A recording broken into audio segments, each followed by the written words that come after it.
When your body starts whispering or screaming that something's off, it's not betrayal, it's communication. Midlife isn't breakdown, it's a breakthrough. In this episode, we'll explore how to decode the body's messages, regulate your nervous system, and reclaim the energy, clarity, and confidence that's buried beneath years of stress and self sacrifice. Hi, and welcome to the You World Order Showcase podcast, where we feature life health transformational coaches and spiritual entrepreneurs stepping up to be the change they seek in the world. I'm your host, Jill Hart, the Coach's Alchemist, on a mission to empower coaches and entrepreneurs to amplify their voice, monetize their mission, and get visible. If you're ready to start attracting premium clients without chasing algorithms or hunting people down like a banshee on a mission, head over to coachesalchemist.com and schedule your free client acquisition audit. It's the first step to building a business where your clients seek you out rather than you having to hunt them down. Today, we are chatting with Heather Hanson. Heather is an award-winning international speaker, best-selling author, and coach who helps women over 40 reimagine aging and reclaim their vitality. With more than 27 years in health and wellness, Heather blends science, soul, and her own lived journey of resilience into a transformative approach that dissolves symptoms at the root. She guides women to release the weight of what they've carried emotionally and physically so they can reconnect with their bodies, rediscover their purpose, and rise into midlife with peace, power, and unapologetic confidence. Heather's mission is to help women stop settling for survival and step boldly into lives that feel alive and purposeful and free. Welcome to the show, Heather. It's great to have you with us. Thank you. I'm excited to be here. So let me ask you the big question. Are y'all ready? I'm ready. Okay. What's the most significant thing, in your opinion, as individuals we can do to make an impact on how the world is going? Working on ourselves first and really working on the things that we've been stuffing down for a lot of years to where when we're actually experiencing life, we can actually experience life very differently when we worked on ourselves first.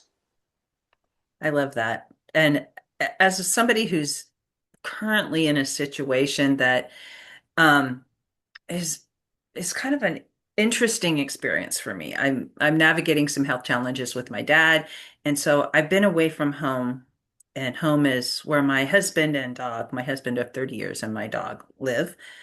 Actually have two dogs and a cat, but the one dog is the younger dog, and he's my dog. Um, it I've been experiencing some body chatter, we'll call it that. Mhm. And I've gotten the opportunity to explore what it means. And so I think we'll delve into that a little bit as the conversation progresses. But it's really been interesting to me to see how our bodies talk to us in different stressful and sometimes they can be stressful and they can be a blessing at the same time. And sometimes we feel guilty for feeling stressed when we should be feeling kind of joyful that we get this opportunity. But it's like we can say whatever we want to say, but our body's not going to lie to us. It's a bit of a dance, right? Of the and it's how does it flow, right? Because we're emotional beings, we're energy beings, right? We are so much more than just the skin and bones that we carry around. And oftentimes we forget that we're more than that, and we think we can push ourselves to the brink of whatever we want our bodies to do for us. Mhm. And they'll probably do it for a period of time, and then it will send you a lot of clues that it needs something differently. And if we're willing to listen, like you are, you're willing to say, oh, what are you actually trying to tell me about this situation? You're being curious with it instead of, oh, I don't want to have this happen, and trying to control it in some way of just being open and curious with it. Mhm. You feel so much better. It feels empowering in a lot of ways. It's like Mhm. my shoulder has been, it's been like, it's my right shoulder. And it started out when I first got here 2.5 months ago. And then I got sick. But it was my neck and my shoulder. And I realized that I could just talk to it. tell it it's safe. We're not carrying all this burden by ourselves, and it could just relax. And when I feel relaxed, it's okay. I can do stuff with it. I can, move it all over the place. But if I'm stressed, like just a little bit stressed, or if I go into the I'm never going home again mode, because sometimes it can feel like that when you're navigating the medical community, because they want to slide you into like, let's just keep you, they kind of like put you in this little box at prison where you're supposed to be at their mercy and enslaved to them in some aspects. I mean, that's their perspective of how this thing is supposed to go. And then, I can't even like wave to the neighbors with being in excruciating pain. It's just like, it's, it would be humorous if it weren't so painful when it happens. It's like jamming your elbow into the corner of something. And that shock that goes through your arm, it doesn't last forever, but you're just like, Yes. yeah, that's it. It's so interesting though. There's been so many people that have been written about emotions and how they get stored in the body, right? Mhm. And then what happens and manifests from that. And shoulders for women are big and holding emotions, right? It doesn't mean that there's not problems with the joint and wear and tear. That may be there too, but it's the emotional component that registers with the brain, and the brain is what's really feeling that pain, right? And sending Mhm. those pain signals.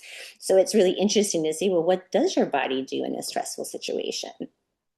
Right. And then I- how do you go, oh, I see what's happening. And then it's really lovely how we can change our situation on our own just by making some different decisions, right? And Mhm. how things are going to look or how things actually look. And then it's like, whew, the body can calm down. It really does. And you don't even have to be thinking about it um it- consciously. Like Right. I got some bad news on last Thursday. Well, it was bad news for me. And it took me all weekend to process it. But by Saturday morning, I could not move my arm. And it was just like in so much pain all day that I had conversations with my dad about what we really wanted to have happen, not what we were told was going to happen. And magically, it all relaxed. And it's like, I don't believe that there's anything mechanically wrong with my arm.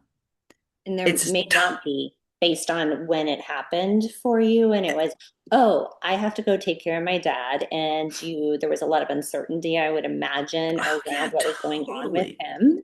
And then your body's like, oh, I know what to do. This is what I do. I'm going to put it here for you. Just store it for later. It does. Give you a And little I extra fat around the middle too, no matter what mean, you're eating. well, it is, right? I mean, how many people stuff stuff down? They keep on going because they think they have to. They stuff more stuff down, keep on going. They're going to deal with it later, stuff more stuff down. And then, by the time women get into their 40s, 50s, 60s, when all the hormones are shifting, right? And then things start getting a lot louder in that aspect where, oh, yeah, the body's telling you you can't do that anymore. You're Mhm. full. You got to start Yeah, unloading a bit. yeah. And pain, it just allowing it not to be like this huge crisis in your life. Like I'll admit Saturday it was kind of a crisis because I'm right-handed and I had things to do, but um, it it doesn't. It's not a forever thing. I know perfectly well. I'm going to go home sometime. I have a date that I want to go there, but it's probably going to be a week later. But that's okay. We're navigating it. So my shoulder will relax and it will go back. And I had something happen on my left shoulder when my mom died and it froze like, Mhm. and they just gave me a cortisol shot. And I think that the shot was just to like for my brain. I don't think it did anything to my arm because he moved it like, and it was totally frozen. So there was nothing mechanically wrong with my arm. You always think like people will say, oh, well, that's all in your mind, right?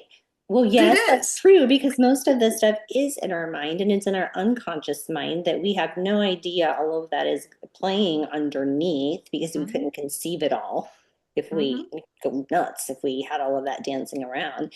So, yes, is half of medicine or half of the things that we do all in our minds? Yes.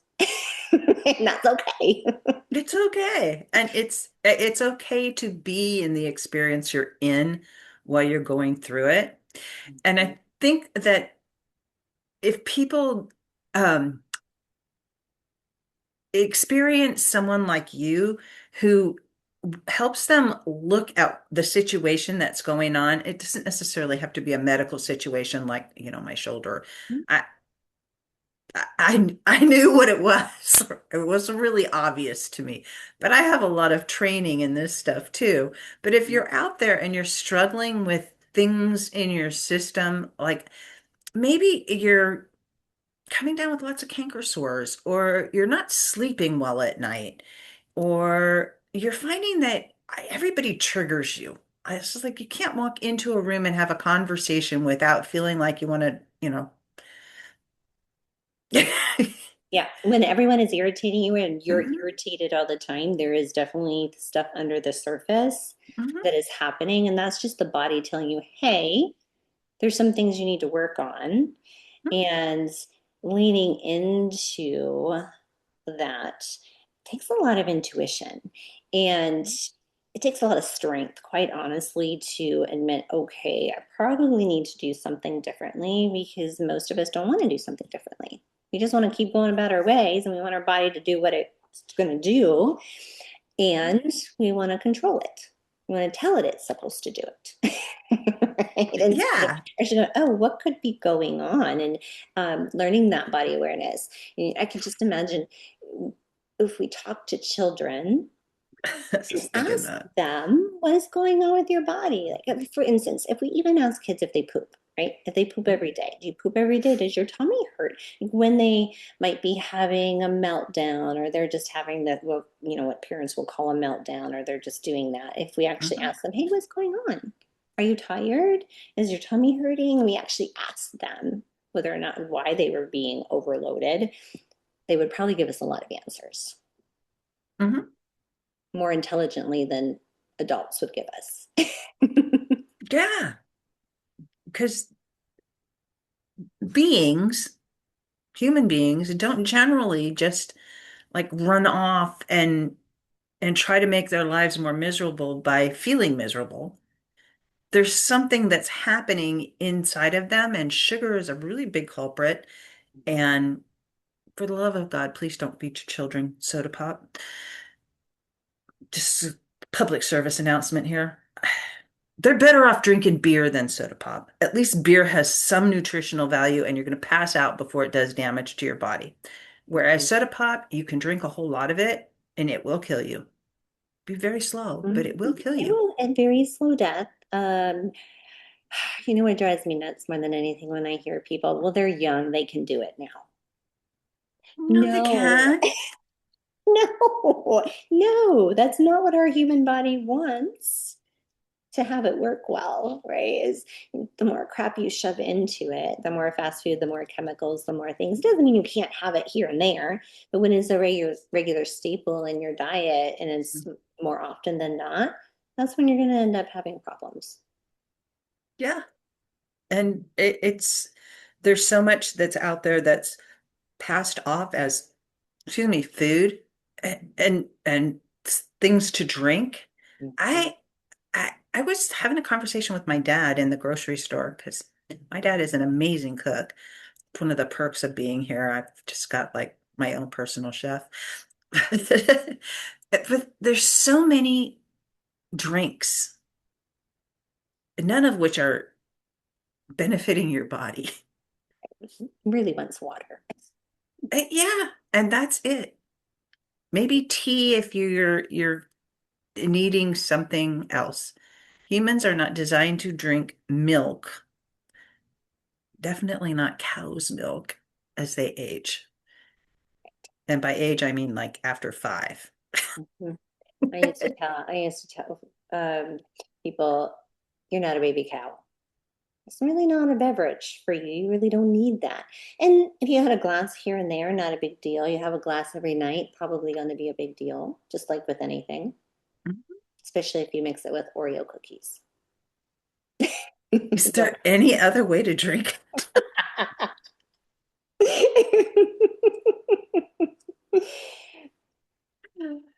And pasteurized milk is even worse.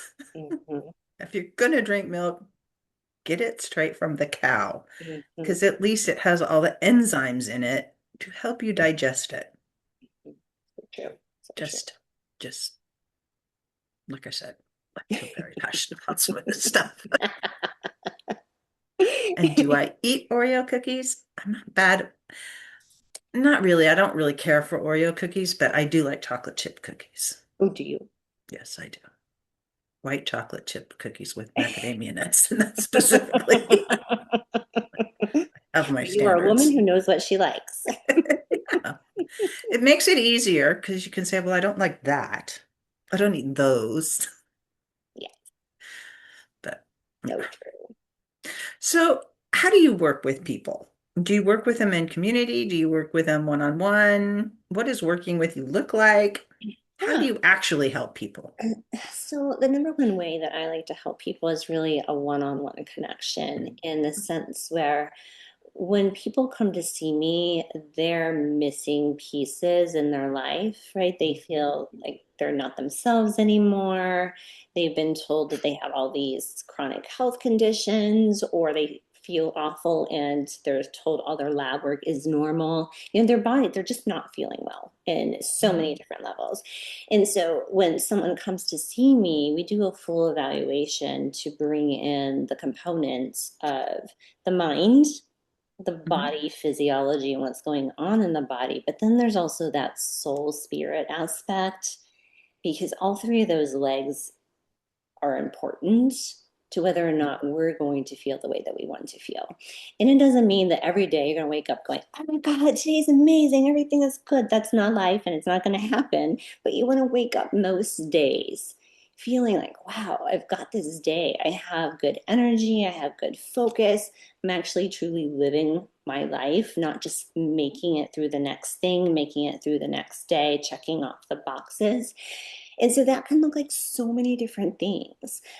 Some people, they eat clean, they're sleeping as much as they can, they're working out, but they're still struggling.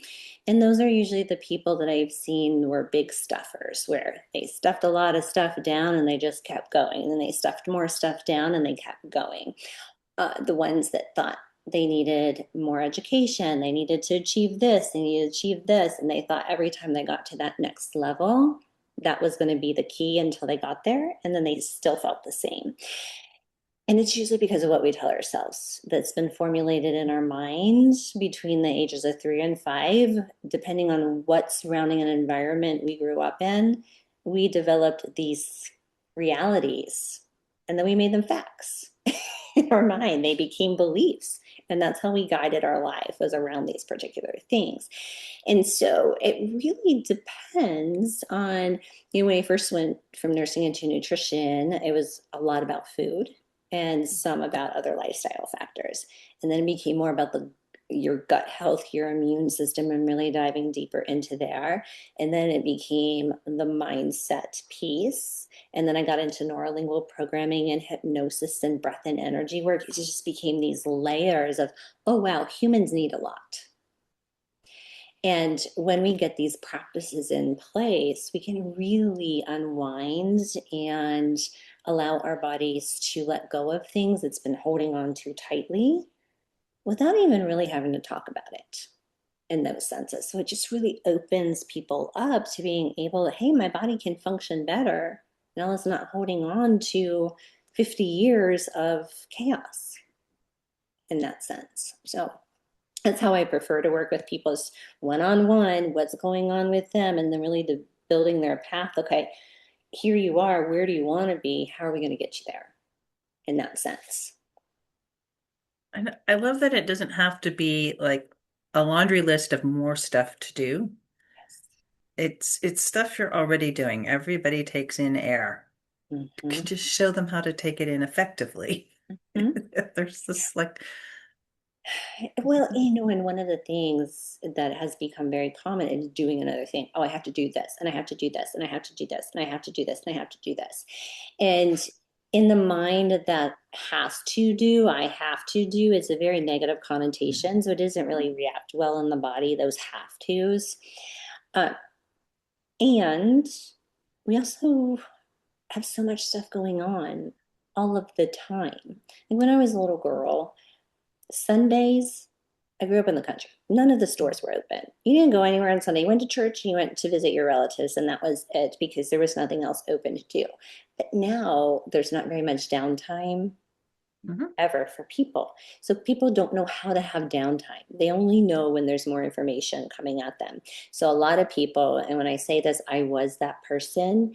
Um, I didn't like to be still. I didn't like to not be doing something because then I had to deal with all the feelings and the noise that was dancing around in there. But if I kept myself busy enough, I didn't have to listen to it until I did. So, sometimes just take 5 minutes of your day and do nothing. Just sit and just be and just breathe and do absolutely nothing, and it will feel incredibly uncomfortable until it doesn't. I love where I live normally because our town does shut down on Sundays. Oh, And really? I'm not a particularly religious person, so I don't go to church, but I do have a day where it's like I don't clean my house. Sometimes I don't get out of my pajamas Oh, nice. or wear a bra. Shh, don't tell anyone. It's just like that one day is different in our household, and it's not about, all the things that have to get done. There's Monday for that. Mhm. Today I can do what I want to do and not feel guilty about it. Because I think a lot of us overachievers, we're trained to feel guilty if we take time to ourselves or if we just want to explore things that we're interested in, but not particularly have to be good at it. Mhm. And, you know, then that gets into the whole I've got to be good at everything thing that Mhm. we're also trained to try to conform to. You don't have to be good at everything. You can start at the beginning on things that you're just interested in. You can just be interested in them without having to be the expert. Right, right. And you can't be good at everything anyway. A lot of where people get stuck is wanting to be perfect. Mhm.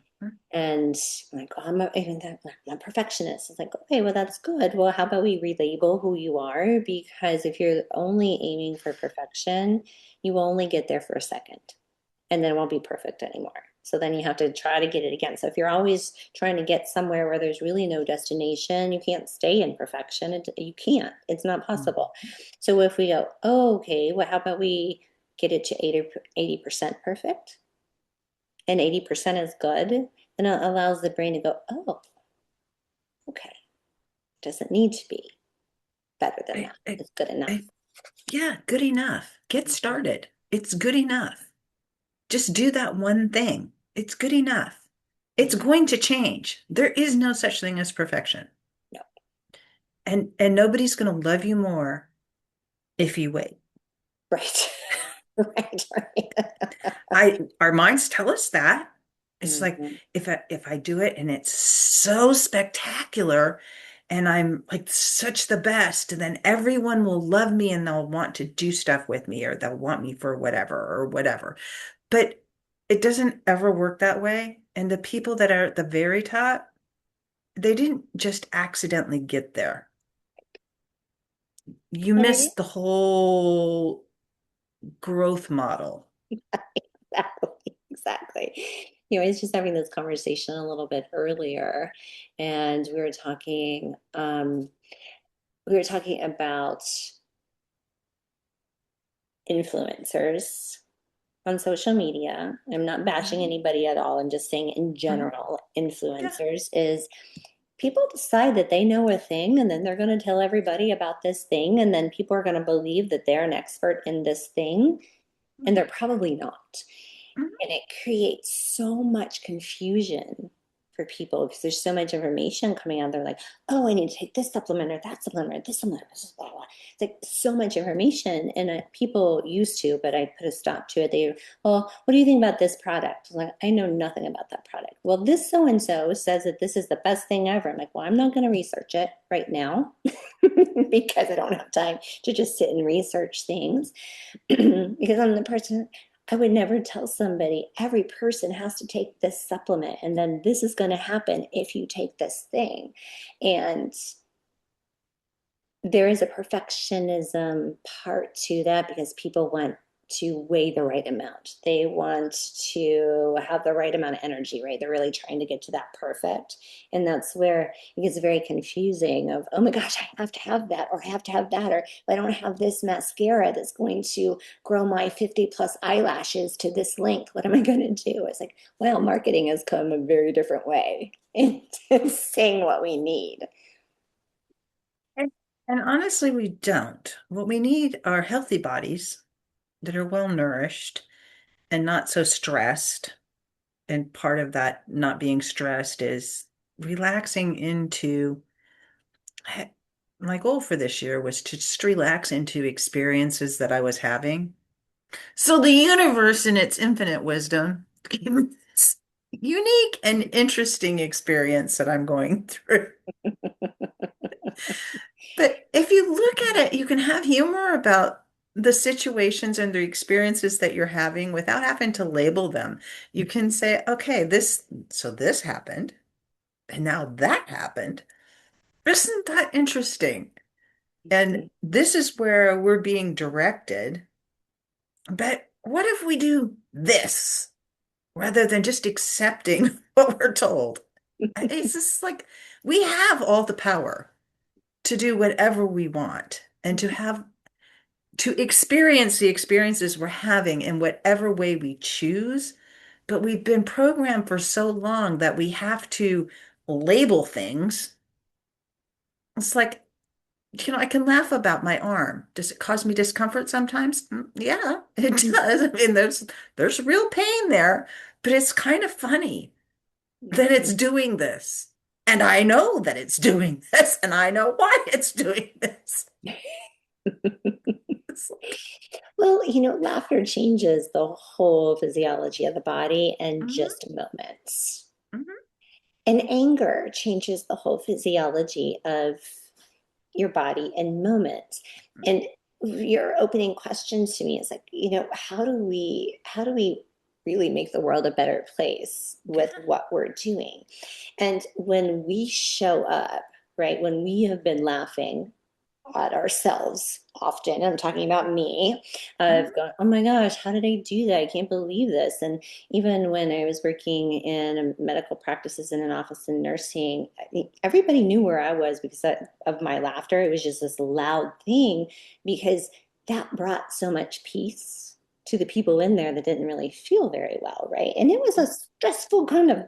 operation in doing that. But when you brought that piece in, so if we all really laughed at ourselves or laughed with others on a daily basis, how different would our world be if we showed up in that energy around others? Mhm. Because it really does transition. And you can change your room with your happiness and your vibrant energy. You can change that. And you can change it with your anger and your disdain. So you get to choose what Yes, you change you want can. to make. And how do you want others to be reacting to you? Because Mhm. whatever you put out there, they're coming back at you, baby. Yes, It's like 100%. you can hire Heather to hold the mirror up for you so you don't have to do it with other people. So true, right? Mirrors come in whether you like it or not. They do, but mirrors are hard. I mean, Fortunately, as you get older, your vision kind of fades a little bit. oh, that is true. This is fun. It has to do with a mirror, but it's kind of interesting because this is how women are. As I would have some of my clients like, oh, my skin, it's so wrinkly and it's this. And I'm like, are you looking with a magnifying mirror? And yes, it's like, okay, well, you know, people our age do not have magnifying eyes, so they are not going to be seeing everything that you're seeing with that magnification mirror. And they'd be like, oh, and then you can So, laugh at yourself because you really don't look that way unless you magnify no, it. no. My dad, he's turning 90 next month. Oh, wow. And and he's got he really does have a lot of things, giving him challenges with his health because he's almost 90. And Yeah, when you get to that exactly. point, 90-year-olds it's do like have your challenges. body starts saying, hey, dude. But he's having these eye problems, and he's got the best attitude. I've learned so much about lifing well from my dad that he didn't have any cream for his eyes, and they were his eyelids were red and bothering him. So I brought him out my face cream, and he liked it. He liked it so much he bought himself some. So our standing joke is, "Oh, Dad, your eyes look so young." It's so cute. My sister's coming out to visit, and I'm gonna encourage her to comment on how great his eyes look. Oh, He's got cute. all his marbles. I mean, he's really a sharp human being still, Awesome. so he'll love it. Isn't it interesting as you can see that in people that are 90 years old, and then you might look at somebody who's 30 and wonder what in the world is going on in their brain? Mhm. He remembers everything, and he has a million jokes. So he See, loves to that's laugh. that's part of his lifeline, right? Is just jokes.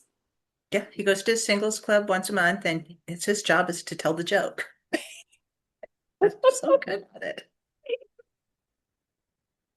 That's so, when we're in stressful situations where the medical community is telling us what they're going to do and what we have to do, and he'll tell me a joke, and just like I'll be laughing. We take breaks. We don't have like these really full-on conversations about, it has to be this way, and it gives us a break, to a time to think and process and feel, where do you want to go? Because my job is just to put the boundaries up and let him do what he wants to do to maintain his quality of life. And he lives on his own, and I live 800 miles away normally. And so, I'm going to leave, and I want to know that he's going to be able to live his life the way he wants to live it. He Mhm. doesn't want to go into a facility, and he just like, and so you have to manage these things. There's a give and take. There really is a give and take. And I think, as I think about this a lot as people age, and especially younger people look at people that are older and they just see them as being old and maybe not having the rights or the desire that they should have the desire to figure out how they want to live the rest of their life. And I also think that if younger people knew their full story on what they actually did and accomplished in their lives, they'd be looked at very differently. But it's this evolution of that the older you get, you don't matter, which is the exact opposite because that's where wisdom comes in. And your dad to be 90 and to be still be laughing and telling jokes, people need that wisdom of, oh, what do you do to actually be able to be that old and still have your brain function? Yeah. And he carves walking sticks and art. I mean, he's still an amazing artist, and he's lived a really interesting life, and he still remembers it, and he can tell me about it. Sometimes, yes, I hear stories over and over again, but then he'll come up with something that I didn't hear before, or I didn't know when I was younger, when they might have told me, but it's like, oh, that's new. It's just bits of information that we need. Like within the last 10 years, learned I'm related to Benjamin Franklin. Mhm. And it was because of some research my grandmother, his mother, had done to get into the Daughters of the American Revolution. Because in the 20s and 30s, it was kind of, even the 50s, it was kind of a big deal to be part of that group, to trace your roots back to the founding of the country. Not that I think it's a big deal at this point, but it's just interesting history. And her dad was a country doctor, and the stories he tells about that, I think, are fascinating. Mhm. So fascinating. And really, I wish I was a fly on the wall in so many different eras, right? Of just seeing how it's going to be, because I'm really curious to see how 20-year-olds, how they're going to age Mhm. in that sense. It's going to be very different, I have no doubt. I think lifespans are going to shrink dramatically just because in the United States, just because of the crap in the food supply. Mhm. I mean, just like kids are dying because they're ODing on those power drinks, the Oh, super yeah, the high energy drinks. energy drinks. Yeah. I just like those are over the counter. No, no age limit on them. Yeah, they I can't buy know. cigarettes, but you know, we're Right? doing Because something. you can go buy vape, which is pretty easy to get. Or those pouches, the nicotine pouches. Hmm. Those are really easy to get for kids too. Yeah, and they're damaging their bodies in so many ways. And then just the basic food supply. Most parents don't cook. They give their kids like chicken nuggets or things that their kids will eat because they're chemically created in order to stimulate your desire to eat too much of it. Hmm. So true. And it's all about convenience. Mhm. It drives me nuts when people are like, oh, I don't have time to cook. How long did you spend on your phone? Right.